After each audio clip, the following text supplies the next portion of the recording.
Welcome to another episode of the Crypto Spin Through podcast. So, first of all, I want to apologize how late and how short this episode is going to be. I haven't been even near my computer for 2 days. I've just been busy, and all of Tuesday I haven't even been in my state. So, that's the reason why this is so late and going to be so short. But onward with the important news. Japanese crypto traders could be paying as much as 55% in capital gains tax. Japan's usually viewed as crypto friendly. However, this tax question has popped up again. The residents are charged somewhere between 15 to 55% on their way to fiat, and it really falls in line with what I've been hearing from the Japanese side of crypto, that they pay up to 50% usually. And as tax season ramps up, expect other governments to start popping up and claiming they're trying to get what they deserve. So be aware and look out for your own country's tax. I believe for the US it just follows basic capital gain structure. So 15% for anything over a year and 35% for things under a year. So still kind of a little much, but considering a lot of crypto is super short term, but it's definitely better than 55%.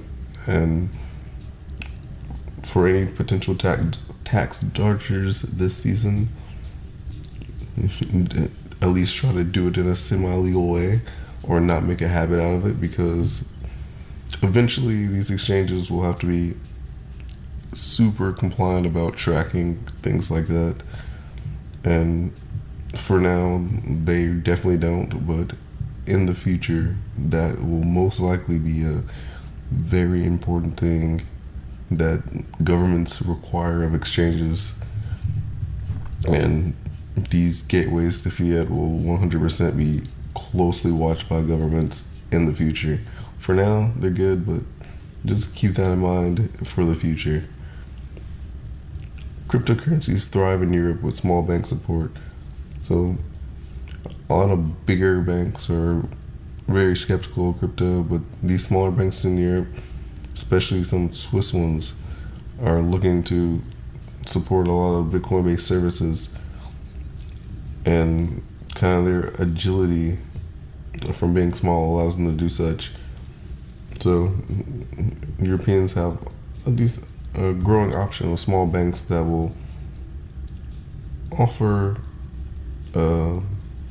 more direct crypto related things rather than just facilitate the buying and selling of crypto, which is in contrast to what Thailand has just done, and which is barred banks from associating with any kind of crypto directly. And some people just claimed that it was a total ban, but it wasn't. Thailand's just banning banks specifically, not people. And it's too early to say what kind of tone this sets for the rest of the regulation. But I wouldn't get too kind of negative about this yet. Just wait and see.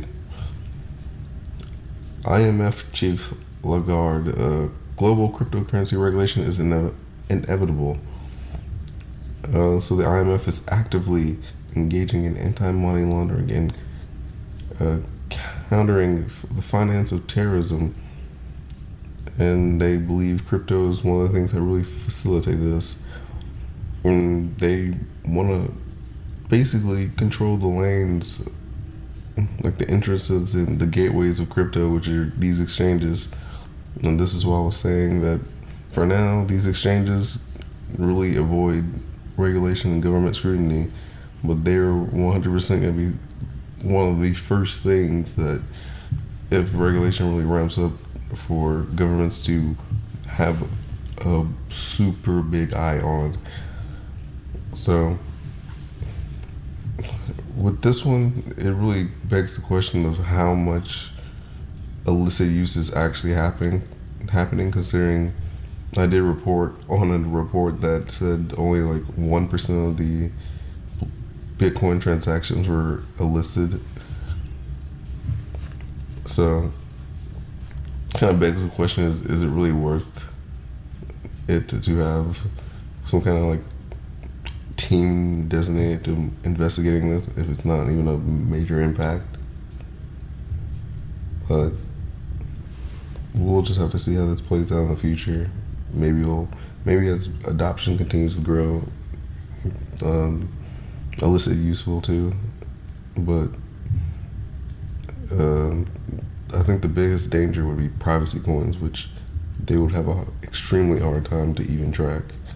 And as also crypto adoption grows, there'll be avenues to avoid going to fiat and just using crypto to crypto payments.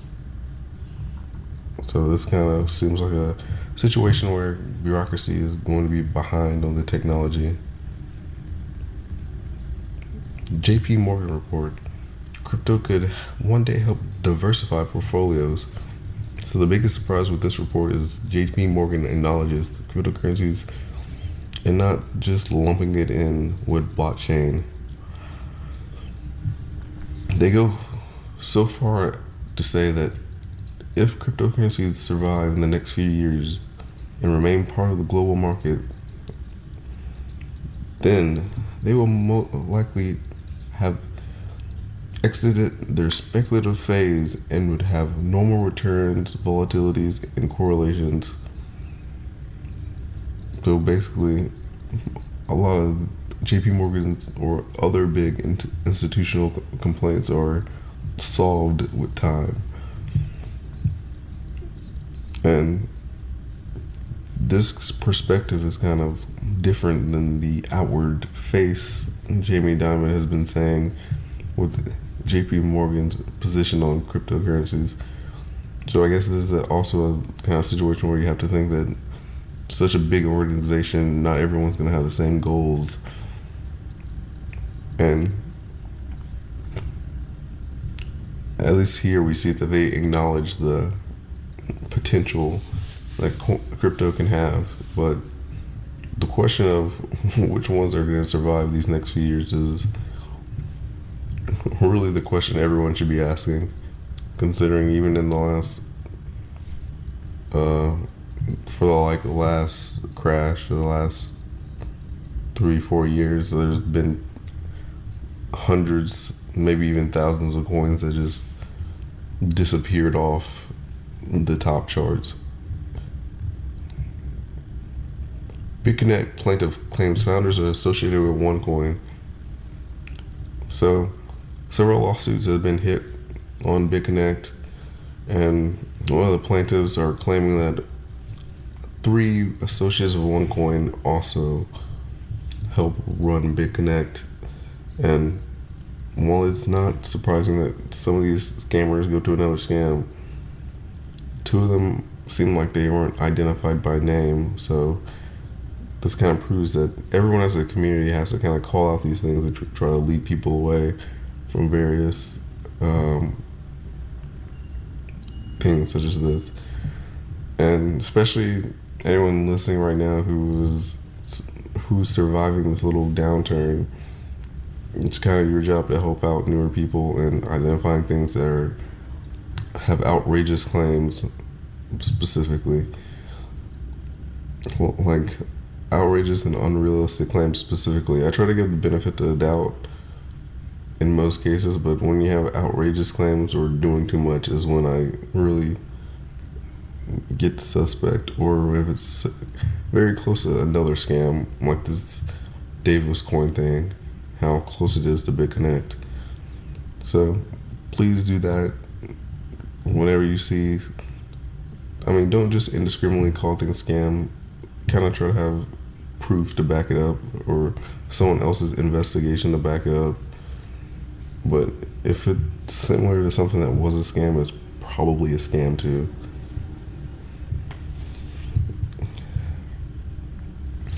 Goodbye Bitcoin Cash. Microsoft claims that on-chain scaling degrades decentralization.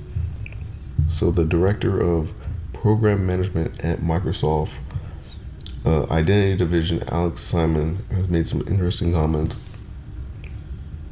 To sum it up, he basically said on-chain solution does not offer the global scalability that, he said on-chain solutions don't offer the global scalability that off-chain options like Lightning, and I guess if you're referring to Ethereum, maybe their own little Casper that they're working on, or Raiden, or another one.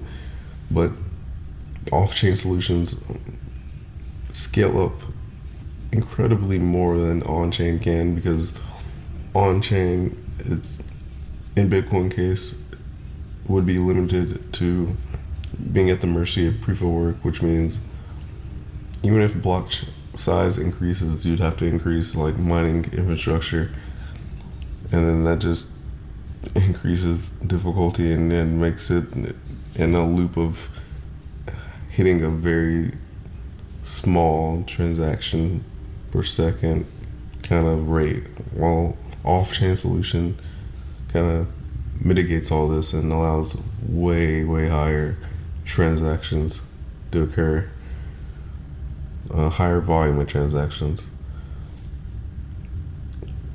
And not only do these off-chain solutions allow higher volume of transactions, they also allow other solutions on the platforms like atomic swaps, which could be valuable to certain organizations. So Microsoft has kind of laid their verdict down on the whole Bitcoin versus Bitcoin Cash war, and it's not surprising at all that a big organization that needs to do a lot of things in a very short amount of time would prefer off-chain scaling to on-chain. And the fact that they don't want a group of miners to kind of dictate everything. Coinbase introduces a PayPal-like merchant solution for cryptocurrency. So this platform doesn't seem like it's out yet, but it either leaked or it's a public demo. And it's just a payment processor for merchants that allow a few different crypto. I think it's mainly the crypto that Coinbase offers, like Ethereum, Bitcoin Cash, Litecoin, Bitcoin. And there's just a simple solution. I feel like bigger people would probably also float to Coinbase if they're discontent with BitPay, because I guess that reputation of being big and all that. So it's kind of good, but personally I don't know how I feel about Coinbase management in general. And we'll just have to see how this project fares once it's actually rolled out, because sometimes Coinbase does some weird things, and I don't know, it just has to be more fully out before I can really comment about it. Salon offers readers choice between ads and mining Monero. So this is a thing that's been popping up a lot. Websites have been either mining coins without, or in this case with your permission.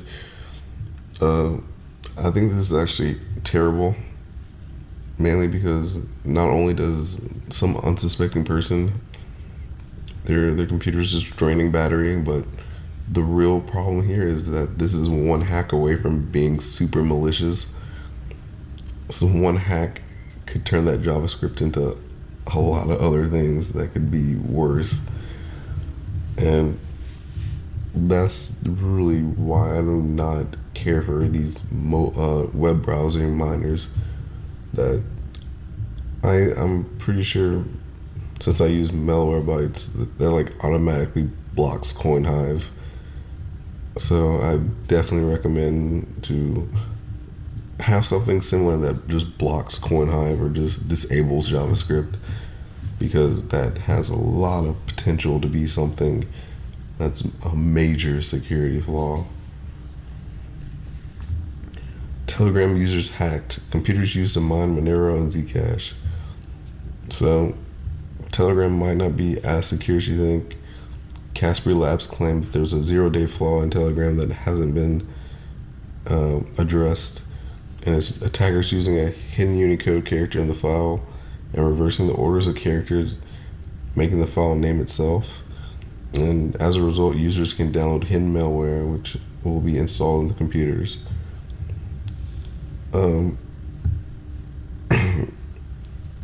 So just be careful. I don't really use desktop Telegram or even mobile Telegram, but be on your P's and Q's with your security, because you never know when something like this could happen. And if you have a lot, and I mean a lot of crypto, you should probably be very, very selective of what computers you use to access your crypto and what other programs exist on the computer that you use. So just keep that in mind with your security. Security is going to be a very big issue in the future, if not already now. Just be careful out there with what you're clicking on, what programs you're using, and how much you use. Try to keep your crypto, try to have a crypto computer and a normal one, because your normal browsing might accidentally enable you to lose your stash. So just be aware of that. JPMorgan proclaims Bitcoin ETFs are the holy grail, or a potential holy grail.